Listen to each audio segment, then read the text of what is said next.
Florence Motor Speedway announced their entry list for the ninth annual IceBreaker that will take place on February 10th down there in Florence, South Carolina. You can find that entry list here on My Race Pass.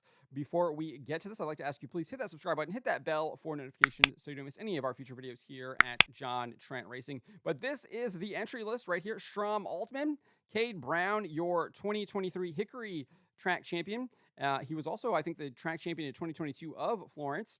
And Laney Bice, pretty good competitor, has been running a lot of the late model stock races throughout last year, really getting some experience under her belt. Definitely kind of running top 10. She's got a top 10 car. We'll see if she continues that trend this year. Matt Cox, who is your defending Florence Motor Speedway track champion of 2023. TJ Declare. There is Dale Earnhardt Jr. I'm sure people will be flocking to the track to see him race, as they have been over the past couple of years. Always exciting to see Dale Earnhardt Jr. at the track. He struggled mightily last year, though, coming home in 16th, but so did his teammate Carson Quaffle, who did even worse than him, finished 18th. But he has put on some shows down there at Florence in the past. The 2022 South Carolina 400 comes to mind, where he was sent to the rear, I think, 2 or 3 times for taking some drivers out, causing cautions, but he would be able to drive his way back to the front. Really had a strong car and put on a great show in that race. So hopefully we get a similar performance, maybe not without,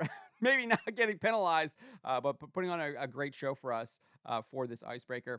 Other entries include Riley Gentry, Matthew Gould, Jacob Hefner. He always usually kind of goes to the rear in these races at Florence and these tracks that have high abrasion, really have to save your stuff, save your tires. Usually kind of rides around in the rear, is always kind of potentially about to go a lap down, but then he'll drive to the front towards the end of the race. Always exciting to see that strategy play out that he kind of employs. So we'll see if he does that again. Always exciting to see him on these abrasive tracks like Florence.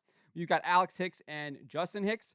A couple of Florence Motor Speedway regulars in Casey Kelly and Cody Kelly. Junior Motorsports is Carson Quaffle, and your two-time defending Cars Tour champion, he will be there. Tyler Matthews, Adam McCumbee, Alex Meggs, Zach Miracle, always a threat in a lot of these big late model races. I feel like he's always kind of had some bad luck. He's usually always getting tore up or in an accident or something happens. Not always his fault, but sometimes his fault.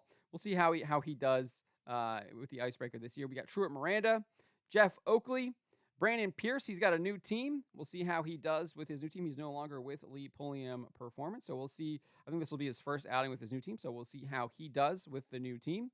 David Roberts, Donovan Strauss, Jamie Weatherford, Mark Wirtz, a regular at Langley Speedway in Virginia. I think he's got a multiple track championships there at Langley Speedway. Races in a number of the big late model races throughout the Mid-Atlantic.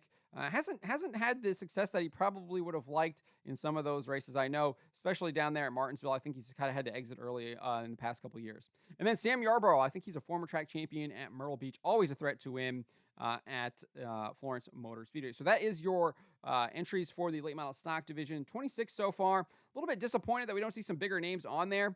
At least some of the names you would expect to. Some of the guys that drove last year in the race were some of the competitors. If you look at what happened last year, these are the results here over at the Florence Motor Speedway website. Doug Barnes Jr. waxed the field. I think he led from the green flag to the checkers. No one really had anything for him, just kind of took off and did not look back. Caden Honeycutt probably has a busy schedule, so that might be why he won't be attending the IceBreaker. I know he's been racing everything he can get into, trucks, dirt late models. He's doing it all. Mason Diaz, I'm surprised he's not there. You think this could be a warm-up for him and the Car Store, especially after he kind of did struggle at the beginning of the Car Store last year, really kind of hit on something midway through and kind of became a threat nearly every race. And then Brendan Butterbean Queen finished 5th last year.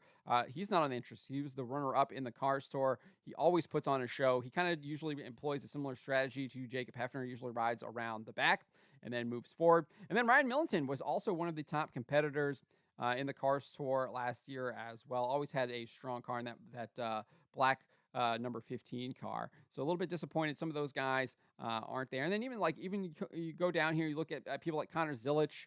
Obviously, it's always fun seeing him race. He is one of the emerging talents on the asphalt. I think he was just down racing in the IMSA race at Daytona earlier this year. So a little bit disappointed. Some of these bigger names aren't going to be there. Maybe they'll be late entries. We'll see what happens. But nevertheless, we do have 26 entries already that with Dale Earnhardt Jr. I think there is a pretty stout field. It should be an exciting race. I'm really looking forward to it.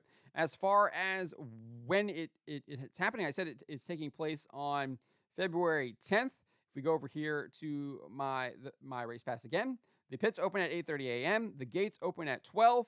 Hot laps are at 10 a.m. and then racing starts at 2:30 p.m. And then if we go over here to FloRacing, they actually have the schedule. Obviously, 2:30 p.m. is when racing is expected to start.